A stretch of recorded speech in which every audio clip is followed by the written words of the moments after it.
Welcome to Paddling Adventures Radio. I'm Sean Rowley, and with me is Derek Specht. Hello. How's it going, Derek? It's going good. Welcome, everybody, to episode 2 of the QAS. Yeah, we're not going to do any goofing here. We're just going to get straight into it because this is a long episode. Yes. You ever sit down with somebody talking about, you're talking about a trip, and then you realize like an hour's gone by? So we won't take too much time. So it won't take too much of his time.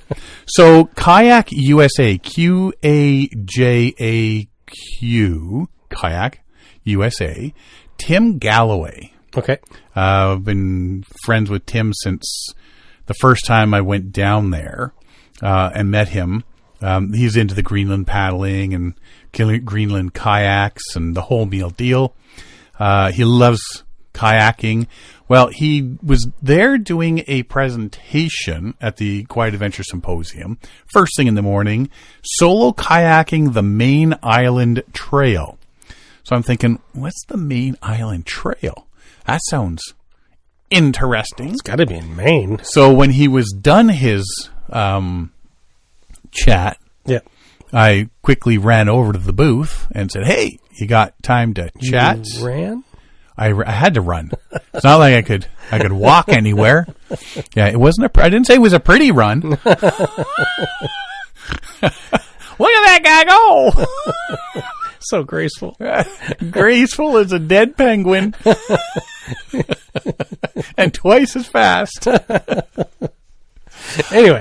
So yeah, I zipped out to talk to Tim and say, "Hey, dude, I'd like to come over and sit in my booth and chit-chat about the Maine Island Trail." And he said, "Sure, I'll see you just after lunch." And after lunch, he showed up. We sat down, and we talked about it, and it was quite interesting. The Maine Island Trail is a recreational water trail. It spans the entire coast of Maine, connecting over 200 islands. The mainland site's available for day visits and overnight camping. 375 miles, or 604 kilometers. The trail is operated by the Maine Island Trail Association, a nonprofit membership organization based in Portland, Maine, with over 6,000 members. Trail properties are owned by private landowners, conservation organizations, and federal, state, and municipal agencies. It's cool. It's a lot of things. Now, one of the things he does talk about, and you'll listen to it in the interview, is he had to quickly learn and realize about tides. Oh, yes, right? Absolutely. That's a big learning curve there. Yeah, so it was nice to sit down with him and chit-chat, knowing nothing about this trail and whatnot, and his experiences on it, and asked him a few questions about a few different things, and next thing you know, it's like an hour's gone by. So, So not going to chat too much, but this is my interview with Tim Gallaway on the solo kayaking the Maine Island Trail. All right, joining me now is Tim Gallaway from Kayak USA. How you doing, Tim? Hello, I'm doing good. Apparently, you listen to the show. I do on occasion. Yeah, I've been trying to. I knew I was going to be seeing you this weekend, so I'm like, I should probably listen to a couple of the more recent episodes. Oh, so you haven't started at 1 and work your way off to 471. I don't think I have the will to do that. Sorry to say. If you would have started way back then, because I've known you for a number of years. It's been a while. Yeah, I drop in and out of your your streaming queue, but every so often. Yeah. You've had some good stuff last little bit, like talking about the. Like the reservations and stuff. That's interesting. It's like that's always something I think about. Is just access. How do you get people out to these places? Right. It's always and that was one of my things today was get out there. Here's the benefits and that sort of stuff. So that was and waterway stewardship as well. Absolutely. Right? That's because there's nothing turns you off more than putting your boat in somewhere and seeing garbage everywhere. Right. Yeah. Right. Do you guys carry like a mesh bag or something wherever you go? Why would I do that when it's easier just to throw everything right in my boat? No, there you go. Yeah, I guess. Yeah. I'm not used to having a huge space. The canoe, I do. Yeah, I just.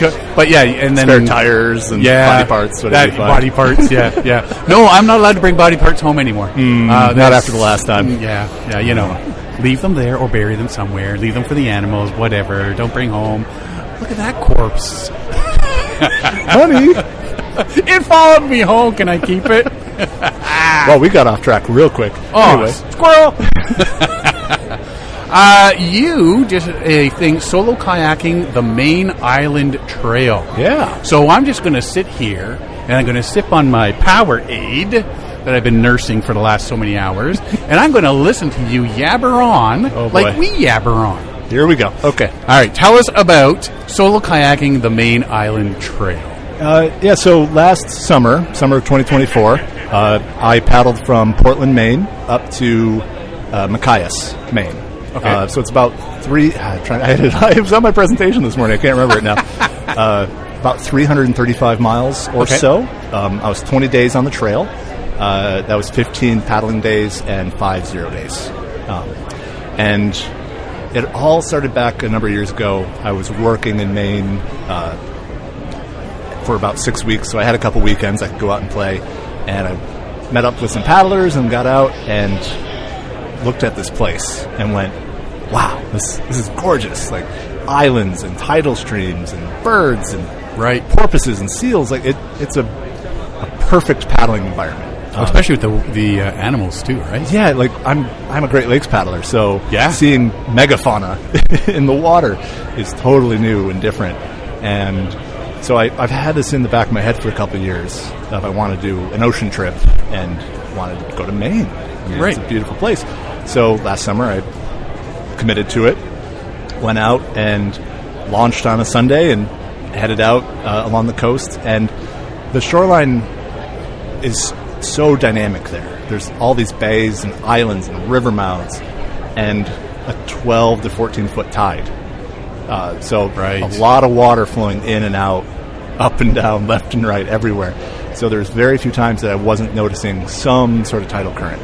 And you got, I did a thing a few years ago about tides on sea, and it's like, because if you're used to like Great Lakes paddling and stuff, all of a sudden you got to take this extra thing into... Right. Like, I'm used to paddling on the lakes where we have relatively straight shorelines, some islands here and there, but you get up as early as you can will yourself awake to beat the wind. Right. Wind is everything on the lakes. And out there, the wind was relatively consistent. It would build into the afternoon and then kind of die off, but sometimes the tide kind of would force your hand. It means, all right, you're up at 5 a.m. to catch the tide at a certain stage, or you're getting off the water at early afternoon or lunchtime because it doesn't make sense to keep going. And that learning curve for me was the really exciting thing of doing a multi-week trip in a tidal environment. And I met some amazing people on the way, and talked to some fishermen, and paddled in a couple tide races, one on accident, and accident, and kind of goes along the same thing.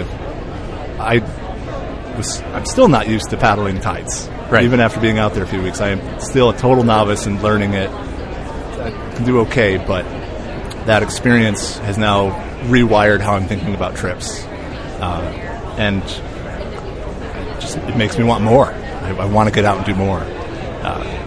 More ocean stuff. Yeah, dealing with the tides, multi-day trip. Hooked now.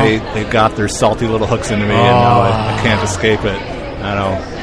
So, but I'm still kind of thinking about Maine a lot because I'm working on a vlog series for it. I filmed it a lot. It's like I've done trip series when I went to Greenland and Lake Superior and canoe trip in Missinaba. I have series on YouTube of all of those, and so I'm working through the footage now for Maine. So I'm reliving it kind of like a day at a time again, and I'm like, oh geez, I did not make a good call there. Like, well, you know what? That's the big thing, is being able to pick that out and go, oh yeah, that wasn't. I need to learn that for next time, and remembering for next time. Yeah, right? The learning experience again is the big thing. I think back to a trip I did on Lake Superior a couple of years ago. It was about a month on the trip, but it was Lake Superior, and I know Lake Superior. I've been paddling it for as long as I've been a paddler. Right. So I kind of know its moods. I know what to expect, and that trip was very much a pile everything in and go without a whole lot of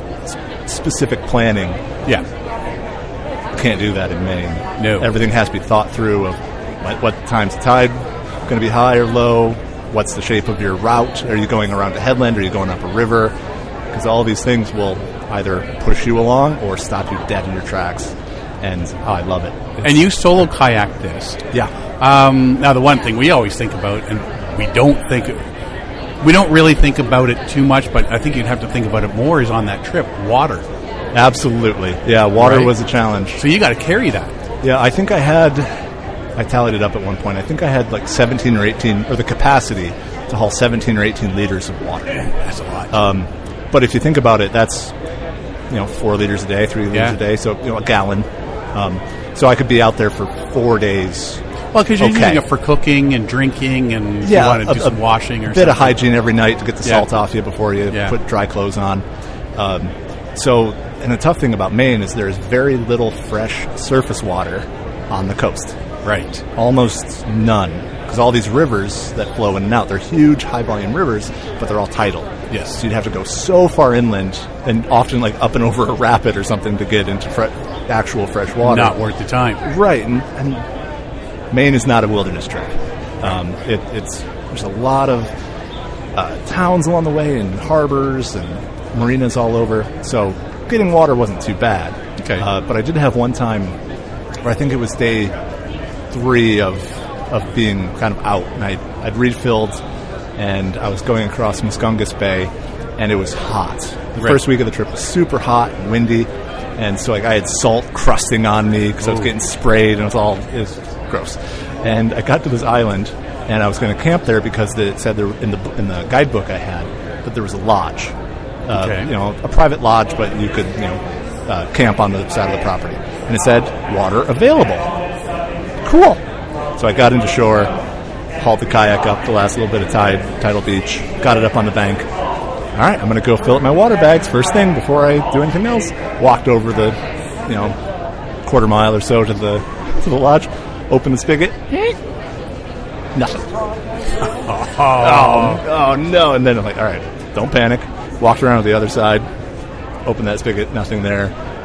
Knocked on the door, no one was there. Like, the water was shut off, and I had a gallon of water left, so I was okay. But it was like, all right, I was almost thinking, like, do I need to paddle up the river to get to the town to, like, refill? And I was like, I'll be paddling by a harbor tomorrow morning. I can refill if I need it. Right. But, yeah, again, one of those things. Well, it's one of those things you put in the back of your mind saying, okay, so, taken from this, when I have 1 gallon left, make sure I'm filling up these other 3 gallons sort of thing. Right. So that I'm always, I'm always not going to be stuck. Because you don't want to be figuring out, when you're I empty, got no gallons left, and I can get something tomorrow, but I need something today. Right. And, it was because I'm so used to just, I'm a little thirsty, I'll just almost just scoop right out of the lake. Scoop out of the lake, or if you get your water filter going for a quick minute. Or exactly. It's never been dealing something. With salt water. Yeah, never something I've had to think about. It's a whole not other. Let me just whip out my desalinator here. And I remember you guys talking about the paddleboarder in Baja that did the big trip, and water was the big thing. And I looked up that desalinator, and I just thought, wow, this guy went for it like that. Just sitting there pumping water at the 1,000 psi or whatever it takes to desalinate it by hand. Wow, that was something cool. That's like, I was thinking about that when I was out on the trip. Like, that's a deal breaker for me. Yeah, I just want to drink my water. Yeah, and it's funny. I'm thinking about this, like, tides, salt water, and all this. And like, I know so many people, old salties, that are just like, this is what you do. Yeah. So. There's. I mean, when they're doing that all the time, right? It's just second nature, right? It's just. I mean, like up here, we talk about canoe trippers. Like somebody coming here who's never had to deal with it. Going into what about all the moose and the bears and the wolves? It's like, they're there. Yeah, they're there. And and we were just talking next to us is they're talking about Mississippi and stuff doing seeing alligators. Yeah, and we're like, whoa, what do you do when you get? Oh, they're there. Yeah, leave them alone. Yeah, leave them alone and just watch out when they get too close. But other than that, don't try to wrestle them. Yeah. Well, that's what we were going to do. We were supposed to try to go down to the Texas Water Safari this year, but people's schedules didn't match up. And I'm like, Derek said I'm not allowed to pet the alligators. So I think you should listen to that guy every now and then. Yeah. So the people that are out there paddling the coast all the time, it's just second nature to them now. Right. So, but it's stuff that you've got to keep thinking about. Otherwise, tide goes out, and you're that. So, how far out where the tide's going? Like, if you got stuck at low tide out there, depends. I mean, the terrain along that coast is very mixed. Right. There's some large tidal estuaries that you could absolutely get stuck up, on a bank somewhere. But other areas are cliffs, so you're going up and down. You're not going in and out. Going out, right? So for the most part, I didn't have to deal too much with, a kilometer of a carry to get up to a camp. I was, for the most part, with a couple of pretty major exceptions, I was able to time it okay, right, to be up a certain level, so I didn't have to go, too far of a hike. But there was one day when I had a 0 day where I met a couple other paddlers that were up there, and we went paddling out at this area, Petit Manon Point. It's down east, as they call it, so quite a ways down the coast. This point sticks way out. There's a lighthouse on an island off the point. Cool. It has a puffin colony on it. It's really neat. There's a dead fin whale washed up on shore. Like, okay, this place is real. Like, right? This is cool. This is like National Geographic happening here. And so we launched. We timed it just perfectly. We launched at low tide and had like a 400-meter carry or something, 200-meter carry down across mud flat, way out there. And so we had to do that 3 times, I think, to get all of our kayaks down. But then we landed that afternoon right at high tide. Perfect. So it was just like, hop right off. It's perfect. So like that, I think that was the longest carry we had, and I'm really happy that it was with an empty kayak. Right. And a couple other guys. So it wasn't too bad of a deal. Well, you have to do it once to say you've experienced it. Right. And the mud there was not too deep. It was a couple inches of squishiness, a little smelly. But there were some other spots where it definitely, like, it could eat your boots. Yeah. Were you wearing a dry suit? Or just no? I usually was. I did have the idea to bring bibs, dry bibs, but like the first week especially, I'm glad I didn't pack them. The first week was so hot, especially like into the 90s Fahrenheit, upper 20s, low 30s Celsius. It was hot and windy and kind of miserable. Yeah, which I was not expecting for Maine. I was told by a friend of mine that coast of Maine, that time of year, expect Lake Superior conditions. Okay. And for the most part, it was accurate. But that first week and a bit, it was so hot. So I was in neoprene shorts, rash guard, maybe a dry top. Mother Nature was just messing with you, dude. Yeah, exactly. So I was running out of water all the time. It's just like, this wasn't in the... guzzling, man. This wasn't in the pamphlets. Yeah. But then as the trip went on, I kind of think of it as 3 pieces. You have week 1, which was hot and windy. Right. Week 2, which was foggy and rainy. And then week 3, which was mixed. Right. It was still foggy and a little bit of rain, but it was a lot nicer. Right. And so going from that super hot, windy, dry, parching conditions to then paddling in heavy rain and thick pea soup fog, total whiplash, but so great. That transition to the fog, especially. Navigation, I know you guys talk about navigation all the time. I am very much a chart and compass guy. I did have my phone with me, so I could, and accessible. If I need be, I could pull up and be like, I am here. Yeah. But I'd say that's what we talk about. We say, bring it for safety. Right. But don't rely on that. And as I say, go analog. Exactly, yeah. Map and compass. Go analog. Do it that way. I love paddling in fog, thick fog. Yeah. And not knowing what's out there. Because that's just kind of cool. Yeah, and then hoping on this long day, you're actually farther along than you think you are.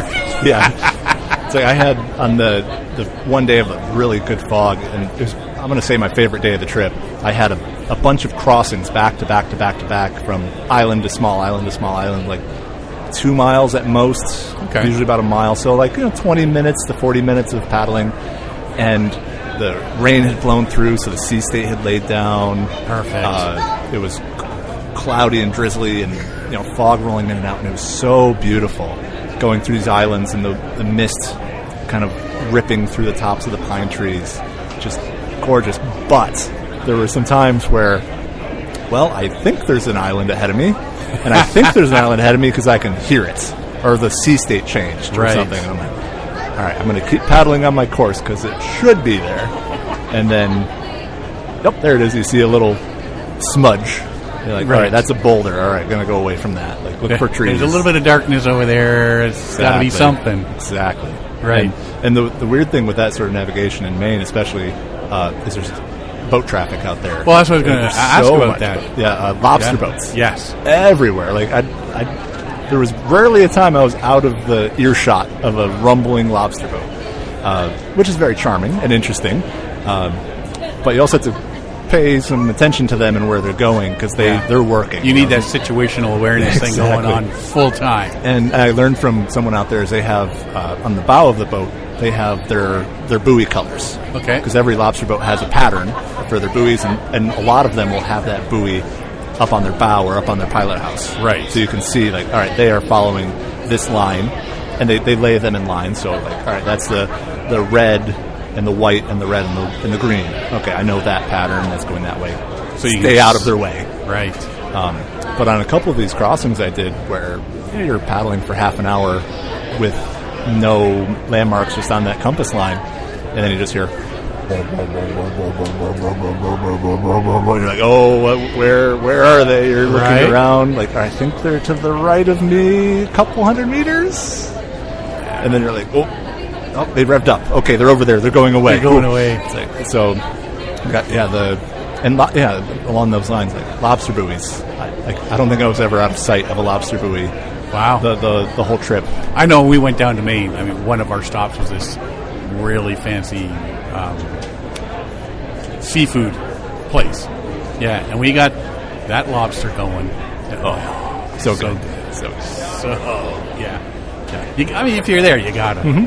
I had a couple lobster rolls. Yeah, a couple lobster rolls. It was good. Recovery meal of the best sort. So you continued on, enjoying that, and I had a question there. The coastline. Mm-hmm. Did you do any fishing or anything while you were there, or was it just straight paddling? It was straight paddling. I've tried fishing on trips before, and I mean, it just comes down to priorities. Like my goal of that trip was to explore the coast. Right. So my goal was to move, and always try to be moving, exploring, and getting down the coast. So if I was planning on base camping somewhere, then maybe bring a hand line or a fishing line or something. But in the way I think of it, especially in a sea kayak, if you catch a fish, it kind of ruins the rest of your afternoon. Like, you got to deal with it, you got to get it in, you got to clean it, you got to cook it, you got to deal with the entrails and everything. Like, it's a process to handle that. Right. So, I usually just I just go and I like to paddle. Yeah. But I mean, that when you're looking at a new place like that, the geology and geography is so different than what you're used to.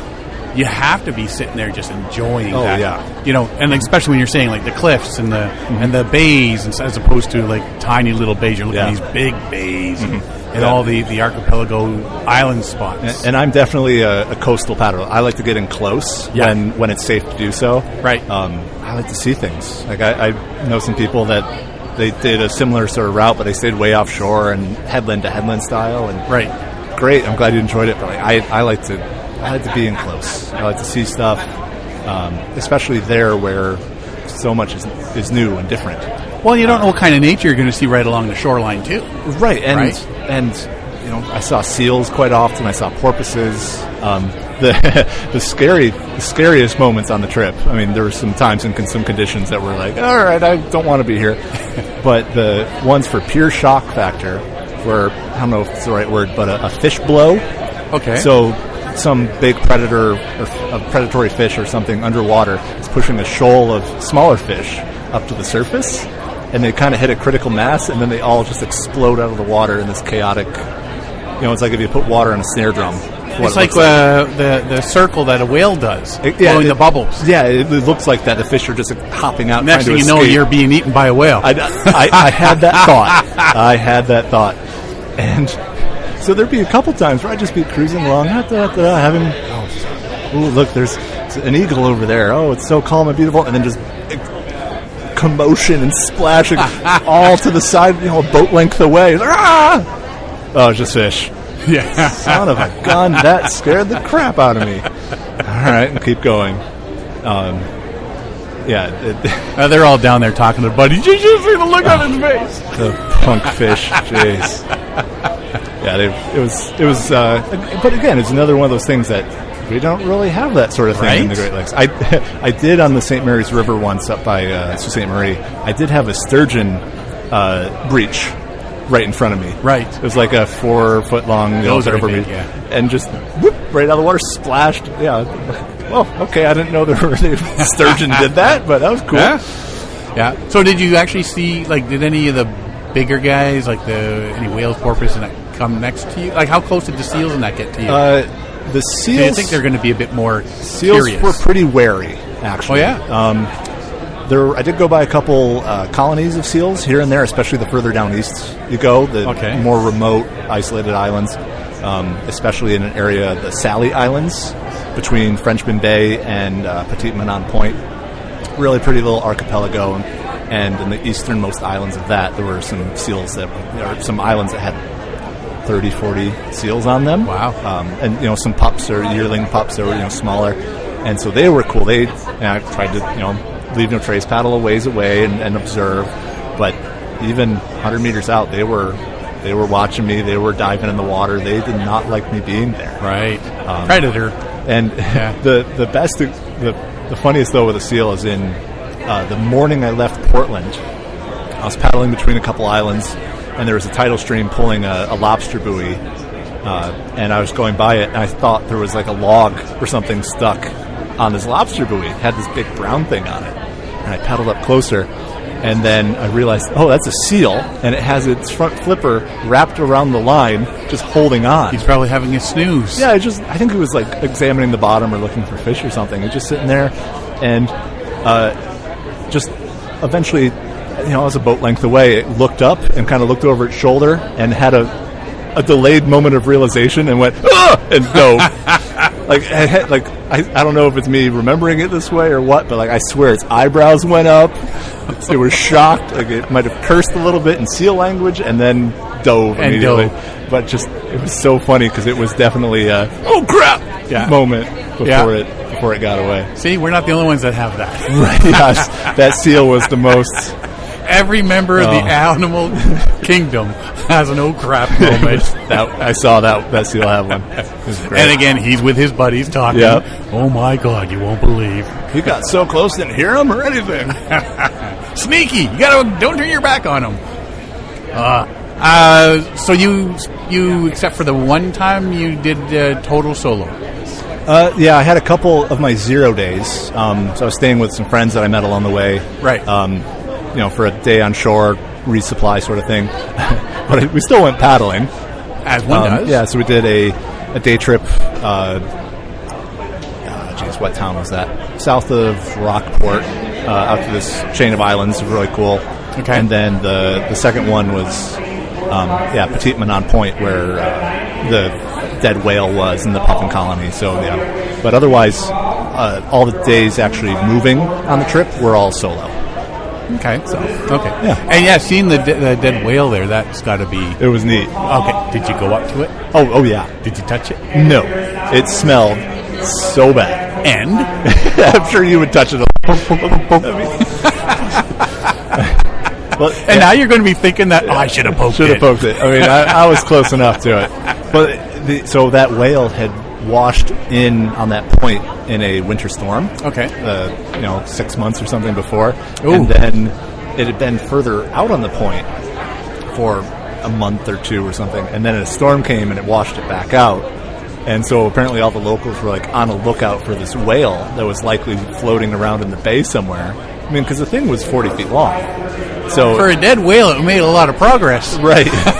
So you're thinking but if a boat hits this, do some serious damage. So all the locals were keeping an eye out. And then, the next storm came through and washed it further into the bay and higher up on the beach. And it's been there ever since. As far as you know. So, unless it's gotten up and moved around again. But, I mean, there wasn't much left. Right. I mean, skeleton with things have been eating it. Yeah, with a kind of almost like a tent of dried skin stretched over parts of it. I still would have pooped it. I'm sure, yeah.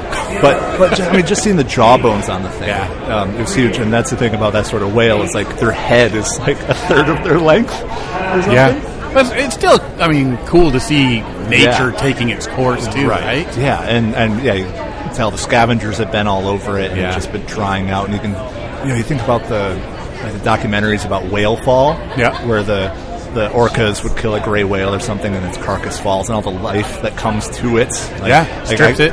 Totally. Thinking, all the lobsters and things in the bottom were probably chewing on that for a while when it was getting pushed around the bay. Yeah, and we've seen somewhere they get washed up on shore, and then you get like the local wolf pack, sort of thing, right? You've seen those documentaries where it just shows how much something like that can help out everything else. Or like in the Arctic, in the Inuit communities, the polar bears coming up and eagles, and it's amazing to see. And that was not on my bingo card to come across a one dead fin whale. But I was glad I saw it. What about the puffins? Was it a whole colony? You got close enough to get photos and stuff? Close enough to see them. I didn't have my good camera out as I was paddling, but did see them. And it was it was out on Petite Manon Island, which supposedly is the foggiest lighthouse on the East Coast. Okay. So a lot of, you're more likely to not see it than you are to see it sort of thing. Right. It's always socked in. And on the one end of the island, just this, we were looking for them. We didn't see them for a while, but they were like, roosting boxes or something on shore, and there was a gull colony or a tern colony or something else, and some guillemots as well out there, which look puffin-like but aren't not as cool, not as charismatic. Not as cool. But then all of a sudden we're like, there was one. Oh, there's another one. Fast too, there's another one, and it was it was a nice little cherry on top for that day to be like, oh geez, I wasn't expecting to see puffins out here. Well, again, it's something that you don't get to see normally, and that's the whole cool thing about going somewhere new. Right. Is you're seeing all these little things, which, you've seen them all in the nature documentaries, you know what they are. It's to be there in person. But to actually see them live and in person, that's just like real. And to see them from your boat, that's just cool. Oh, yeah. Yeah. So would you do this trip again? Absolutely. What was the ultimate highlights? Starting and everything in between. Oh, jeez. Well, so like my favorite overall day, doing all my crossings from Warren Island State Park down to Stonington.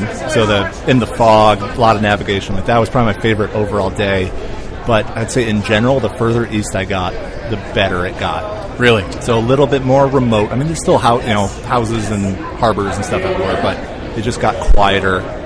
The island's a little more windswept. There were actually like some islands that looked almost like Scotland or Ireland or something, just like barren and grass. That's all they are. So the nature of the trail was changing, and I think I would go back and probably go further east because I actually didn't finish quote unquote finish. I didn't do the whole Maine Island Trail. Okay.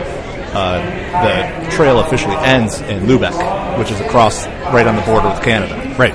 So, but the last 30 miles of that is, they call it the Bold Coast. And they call it the Bold Coast because it's very exposed. There's a couple little bays, a couple little coves, one or two spots to camp over that 20 to 30 miles. Right. Very few outs, and it's very cliffy almost the whole way. So you got to be mighty bold to be. You have to be bold to hit out on that coast. Right. So I got to this spot, Cross Island, which is like one of the last kind of camping spots before the Bold Coast. And I was looking at the weather, I was looking at the tides, the wind and the fog, and my wife was going to come out and pick me up in 2 days. Right. So I was like, all right, well, if I go for it, I have to kind of do it all at once, because if I get stuck, then she has to wait for me. I'm like, I don't want to do that. And the high tide was really late in the day. The low tide was really late in the day. Right. So I had to wait until the low tide to be able to finish the last leg of it to go up the river a little to Lubec. Right. And the currents tend to flow up and down the coast depending on the tide. So I might have a bit of a current all day, and the fog was rolling in and out a lot while I was there, and so all these things were like, nah, it doesn't make sense for me to try this. If I had 3 days, or 4 days, like, oh yeah, I'd go for it, but it didn't feel right. Can you run the trail in both directions? Absolutely. As in start in Lubeck next time? Absolutely. Yeah. That might be a good way to do it. Yeah. Yeah, right? Yeah, and it's the same thing. It's just the prevailing winds are typically out of the west, so you might have more days into the wind. But hey, whatever. So, filling in the white spot on the map. You're having some fun. Yeah, that sort of deal. But that spot that I stayed for, I had a weather day out there while I was contemplating doing the Bold Coast. It's an old Coast Guard station. Okay. So it's now owned by Hurricane Island Outward Bound School. Right. So they use it as like a base camp for adventures they do out there with their kids. And so they had the lodge building. So I was able to go in, get out of the rain a little bit and stuff. But across the water from them, through this little channel, is the Naval... I'm trying to remember the full name of it. The Naval Communications and Computing Center. So it's this array of 24 giant antennas. Oh. Ultra low frequency antennas. Okay. And the Navy uses it to communicate with submarines in the Atlantic, like underwater. Right. The super low frequency can get through the salt water. And in the fog, all you see are these glowing lights, red lights blinking. That's cool. Up at the very top of the fog. So you'd be standing on shore and like thinking, oh, geez, am I going to get abducted here?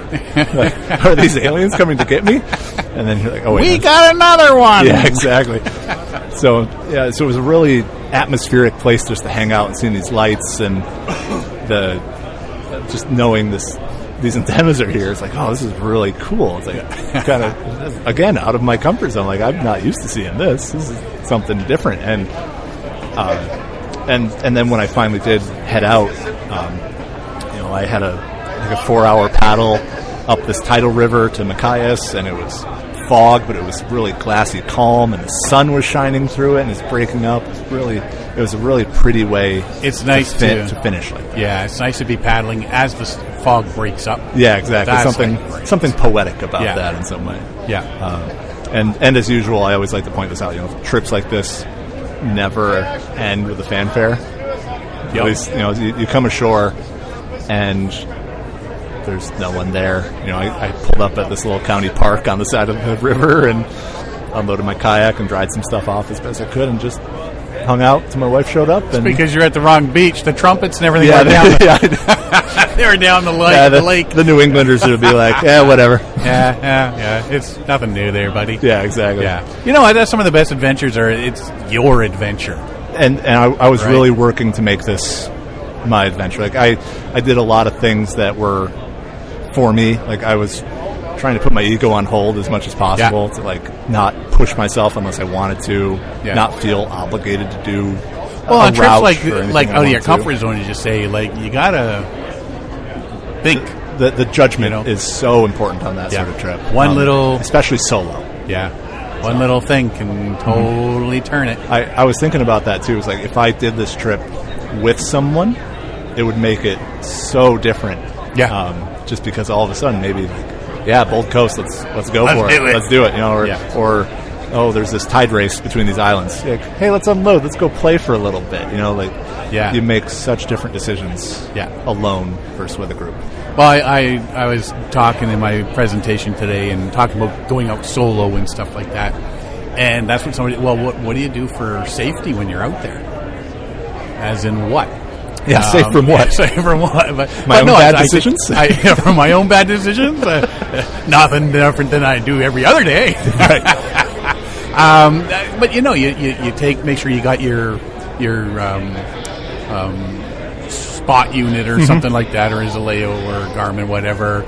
Make sure that you're double thinking things before you do it. Right. You don't take the unnecessary risks. There's something that you're looking at. Maybe if you hesitate at all, right, you got to stop and go. Why am I hesitating? If there's that little thought niggling in your brain, you don't. Right. Exactly. I mean, it may look doable, and you may push yourself into it. There's the whole risk factor thing, right? And you have to be able to analyze those risk factors, because if you don't, No one else different. is. There's no one there to help you. I had a good example of this on it's like the third day or fourth day of the trip. I was coming up to a point called Pemaquid Point, just east of Booth Bay Harbor, if you want to look for it. And it sticks way out south into the Atlantic. And I was camped, and a big storm pushed through, and a front came, and the winds were strong out of the south. The wave forecast was saying 4 to 7 feet on open water coming into this point. And so you have a river on one side and a bay on the other. So current against wind out on this very exposed point, not looking good, especially with the sea state. And that night, as I was thinking through all this, I'm going to get stuck here for a day or two. What can I do? It sucks. And I was looking at my map, and I saw Maine Kayak Company has an outfit, rental station on this harbor just on the base of the point. And I went, I stopped by and talked to those guys this morning in Booth Bay. I'm going to call them up. It's maybe they could just portage me. Right? So I called them up and talked, explained what I was doing, and they went, yeah, we'll figure something out. And Alva, the owner, came out and picked me up, and he portaged me on his truck just a mile to the other side of the points. Shook hands and said, "Hey, thanks, buddy," and hopped back in the water. And so I saved 12 miles of very open, very exposed. Now you go back and do that big sea state paddling. And carried on my day without getting stuck. Right. And I was thinking, if I was a younger paddler, not knowing what I know now, I either would have sat or tried. Right. And I've washed up on enough beaches in my day to be okay with asking for help. Yeah. And that's exactly what it is. If you don't know. Yeah. I mean, on one hand, they say you don't know what you don't know. Yeah, right? And you're going to go for it. And I didn't until you find out. Right. In that case, is it really going to be 4 to 7 feet? Is it really going to be the wind forecast they were saying? Is it really as bad as the guidebook says? The guidebook had been pretty accurate so far. Other people had mentioned that point to me. I'm like, no, not. And that's I mean, the trip was for me. I wanted to paddle. I didn't want to sit if I didn't have to.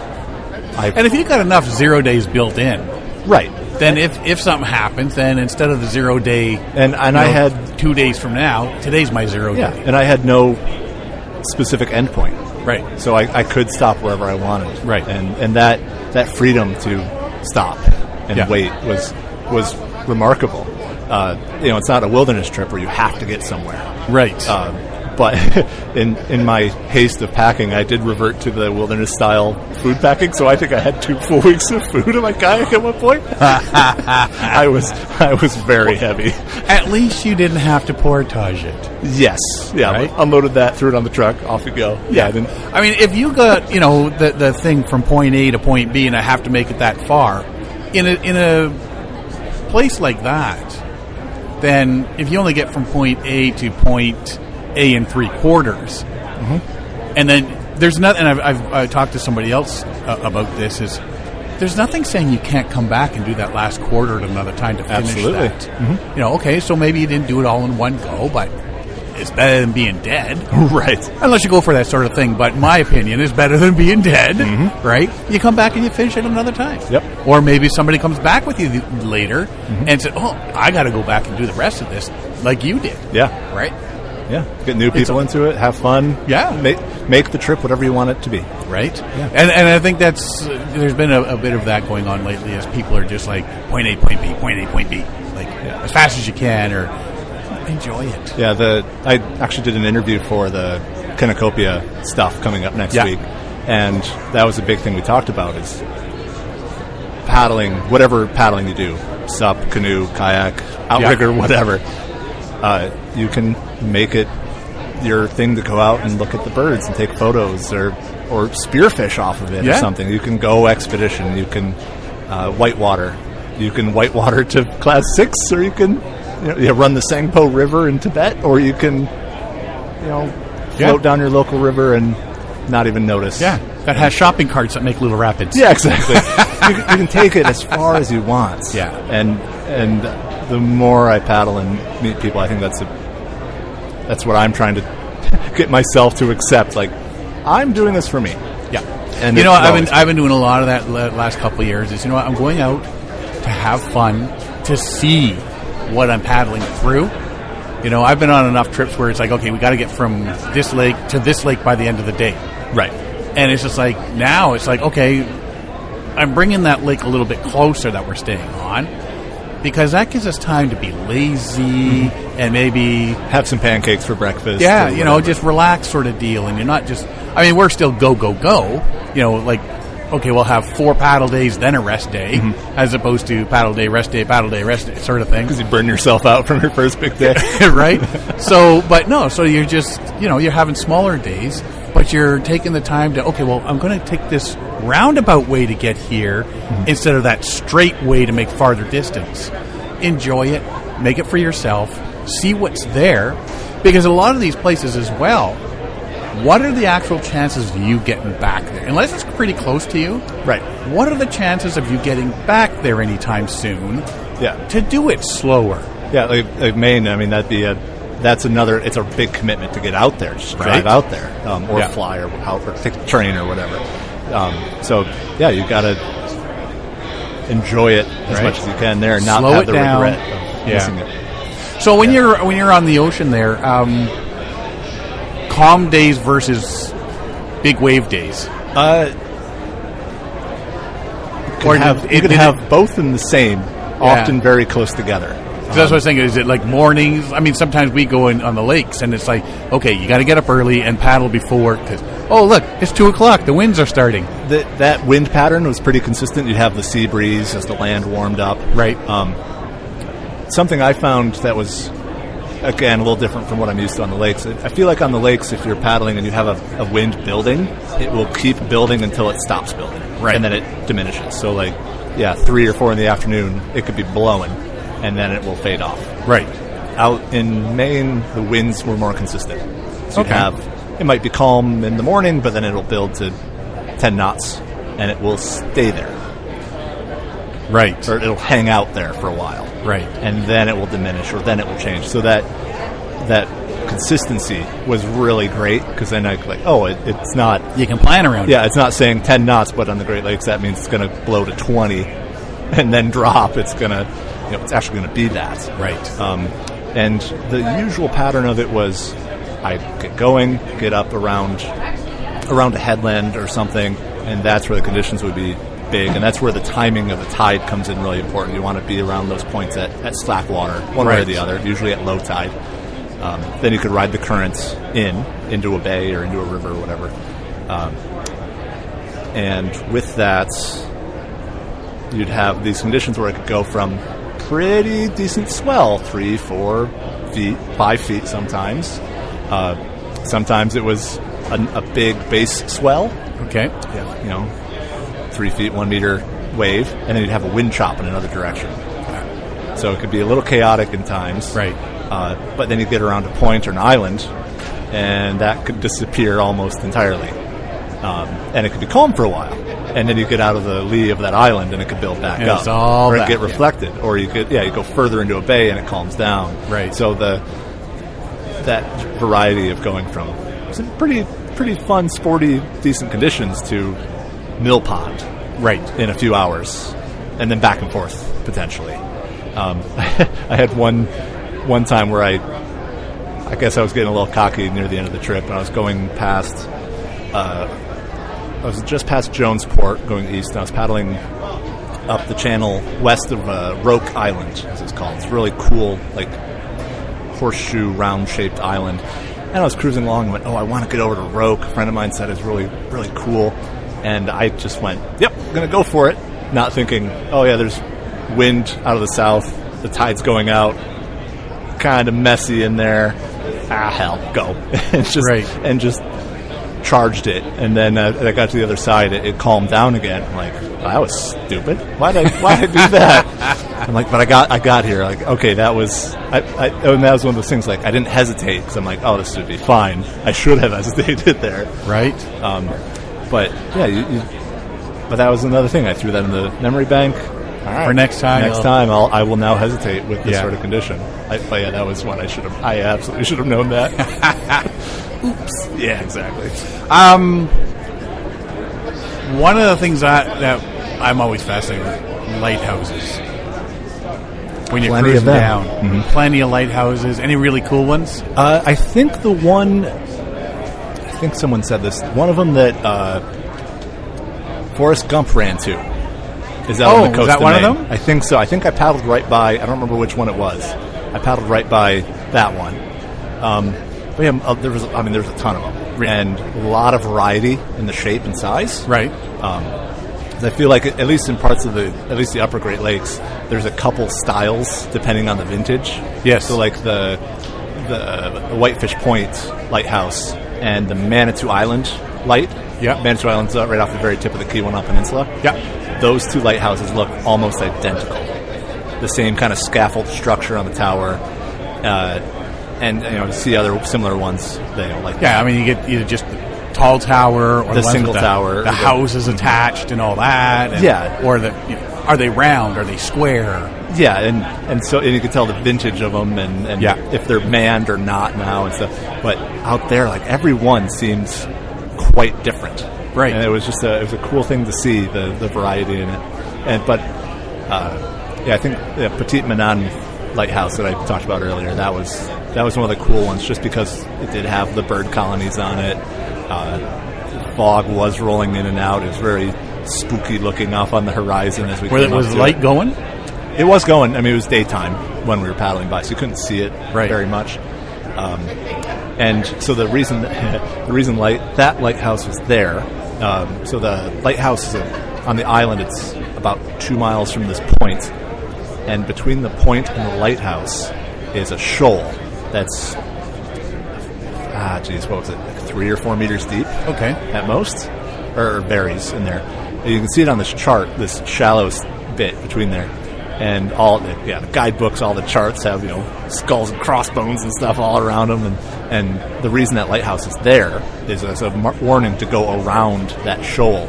So if you have like a southwest swell and an ebb tide, the tide against the current the wind against the current will hit on that shoal, right? And you could have like a 2 mile stretch of breaking water. Okay, just chaotic, tumbling waves. There, and then you get past it and it calms right down on either side.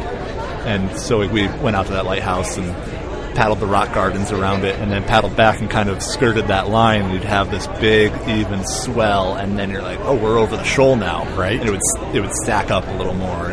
It wasn't breaking, but it was just but still, it was one of those things like, oh yeah, like this is real. Like I see why they have this lighthouse here. This and is it's why one thing to do it in a kayak as opposed to a big boat, right? Yeah. I mean, if the boat was big enough, you would ground on it. Yeah, if the tide was low, especially. Yeah. Seeing that relation. I mean, you see it in the Great Lakes as well. Why you have a lighthouse in a certain place, but like that one was so obvious that this place is destroyed boats. Right. Did you see any shipwrecks along the way? I don't think so. Okay. Yeah, I don't think so. There might have been a couple in a harbor here and there, or pulled up on shore. I mean, there's derelict vessels floating all over. Like in Superior and stuff, or even Tobermory, where up there, right. You're paddling and you look down and there's the wreck of something. I don't think so. I don't think I saw any wrecks. So I wasn't That too sucks. closely. I know. I'm not going now. Throw the trip away. Forget this. So if somebody was thinking of doing this trip, again, the Maine Island Trail, besides learning tides, what other suggestions would you have them research? Well, there's a ton of great outfitters out there. And a bunch of, I stopped by and talked to a lot of them. They gave me some great information about the local conditions. So like Portland Paddle in Portland, they're a big outfitter. I actually parked my car with them while I was there. Maine Kayak, Sea Kayak Stonington, Pinniped Kayaks. Like there's a ton of great outfitters, great paddlers out there. I always recommend talk to a local. Right. Local paddlers are great. Fishermen are great. Sailors. Talk to someone that spends time on the water. Even if it's not exactly what you're doing, they will know something really they'll important. know. Yeah. They'll know, like, oh, don't go there. You'll get stuck. Don't go there. Big waves. Whatever. Talk to locals. The other thing to think about is Maine has such a dynamic coast. You can pick and choose your adventure very specifically. So if you want to go out and go paddling along the cliffs and work in these really cliffy rock garden areas. There's some great areas to do that and really push your skills with maneuvering and challenging environment like that, like especially around Acadia. There's amazing rock gardening in that area. If you want to paddle rivers, like there's these big tidal rivers that you can go up and down, with minimal challenging conditions. There are some tide races you got to watch out for, but there's tidal estuaries. Very calm. Look for fish. Look for crabs. You can pick and choose whatever you want to do to whatever skill level you have. Right. But with that, the tide dictates everything. That would be the biggest learning thing is tides. Right. So, but it sounds like you had a blast. I absolutely did. And when are you going back? Well, so I don't want to give away what my next big trip plan is because it's still it's a lot of logistics to figure out for it. But it would be an international trip, and so I feel like Maine was a really great practice environment to learn the tides, learn that sort of environment, so that I can apply it elsewhere. And I'm really glad I did Maine now that I have a base that I can work from. And my wife actually kind of brought this up, like, because a couple of years ago, summer of 2021, summer of 2020, I was planning on doing it. I had all these plans and charts marked and most of my logistics figured out to paddle in Scotland. Do a couple-week trip in the Inner Hebrides. And then COVID hit. Right. So that got scuttled. And so that's why the next year I did Superior, because travel restrictions were still a big problem. So I'm like, all right, got to keep logistics as simple as possible. I'll stay in my state, do that. And now looking back at it, I'm really glad I did Maine before I did Scotland. Well, Scotland, as far as I know, Scotland's not going anywhere. Scotland's not going anywhere. But it has comparable conditions to Maine. See? Big tidal conditions, a lot of currents. Challenging shorelines, so I feel like it's a decent enough analog. And you got time to touch base with some other paddling groups over there to say, hey, here's what. Right. So if there's anybody listening, let me know. Yeah. So, my next big one is in a tidal environment, colder than Maine, but I'm trying to figure out logistics, so I'm not going to talk about it yet. But when I do, I'll get in touch. So we're going to see you next Quiet Adventures Symposium, and it'll probably be 2020. The one after that, it might be 2026. Yeah, I don't know. I'm kind of falling into a rut of doing a trip every year. Oh no, it's fun to do though. We glorify these big trips. But, listening to the last couple of your episodes, like your summer paddling project every weekend. Yeah, that sounds so I've got cool. 42 different locations already. That's amazing. I don't think there's that many weekends. Yeah, you're going to be breaking ice at both ends of the season. There's pictures of being on frozen lakes and somebody leaning over the front with a hatchet. Yeah, exactly. Get some ice axes and just drag yourself along. I need a bowman. I think you can make that happen. I think that can happen, yeah. All right, Tim. Lovely to have you on here. Thanks for having me. Great. And I didn't bring Alan Drummond to break your balance. My balance board again? Yeah. I just told that story just like an hour ago. Oh, every time I come here and go over there and I see that, that's all I think about is, hey, remember that time Drummond broke that? That time Alan broke that thing. I've sent him some photos. I think I said you sent him a photo of you on it. Yeah, I remember that. Notice how that didn't break? That's awesome. Proper technique, I tell you. Before I let you go here, where can people find you? People can find me at YouTube and Instagram and Facebook, I guess, mainly on YouTube and Instagram. Kayak to the Sea. Okay. Just like paddle to the sea, but kayak. I've got a whole bunch of series. I've got a vlog series about going to Greenland, one on Lake Superior, paddling in Mississinapi, which, bring that up. We'll talk about Mississinapi at some time. Yeah. And I'm currently working on the one for Maine. It's a lot of footage to sift through and put together. So that'll be coming hopefully not too long, in the next month or two. Cool. So. And Kayak USA. Kayak USA, it's a non-profit volunteer organization I'm a member of, and we're all about promoting and advancing traditional kayaking skills in North America. So Excellent. Greenland kayaking with paddles and skin-on frames and everything associated. And it's Q-A-J-A-Q. Correct. The right spelling of kayak. The right spelling. Or how do they say it in Greenland? Kayak. See? Yeah. I knew it was different than... Just the accent's a little different. You got to but have that it's Greenland accent. It's the same word. Yeah. Awesome. Hunter's boat. Tim, thanks for being on. Yeah, thanks for having me. Doesn't that make you absolutely want to go and do that? It absolutely does. So again, I wasn't present for the interview, but just in the discussions of it, it reminds me, I grew up in New Brunswick, and throughout my youth and earlier years, I spent a lot of time in Maine, and so we would there's always shopping trips and camping trips, and I did a lot of camping. There's a desert in Maine. I camped there, and so there's family friends. We would go and sail down the coast and spend there's 3 different summers where we spent 2 weeks sailing down the coast into Maine, like Bar Harbor and so on. And so what's you kind of stay off the coast in a sailboat. You're not going to go in and around like you would with a kayak.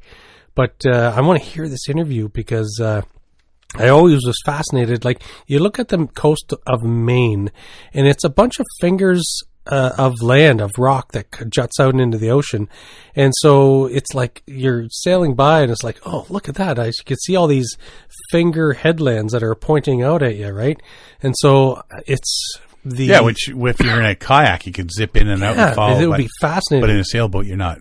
And like you said earlier, like the learning curve for tides, because I had to learn tides when we did all the sailing, and it's one of those things. Like on the East Coast, and especially growing up in New Brunswick, you had to know the tides, right? Because there's some of the highest tides in the world. But yeah, it would be fascinating to figure out how to safely get in and out through all these fingers of headlands coming off of Maine. It's all forested area. It's a beautiful area. So I'm he's talking when he's talking about the weather. He's talking about the fog and the lighthouses and everything like that. Having to stop and get water because unless you're going way up a river.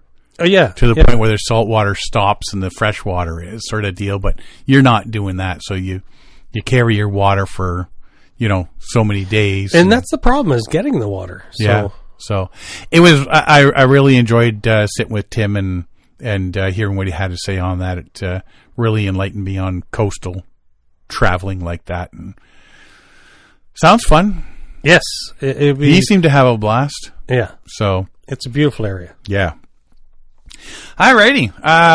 We'll be back next week with our third and final installment of the Quiet Adventures Symposium episodes. This is like I say, I sat down, thought, okay, well, chit chat with him for about 20 minutes or so, and then looking down when we finished talking, and an hour had gone by. It's like not hard to do. Yeah, not hard to do. So again, thank you very much, Tim, for dropping by and having a chit chat with me on this. It sounds like you had a blast, and if you're going back, I'll want to hear the end of it all.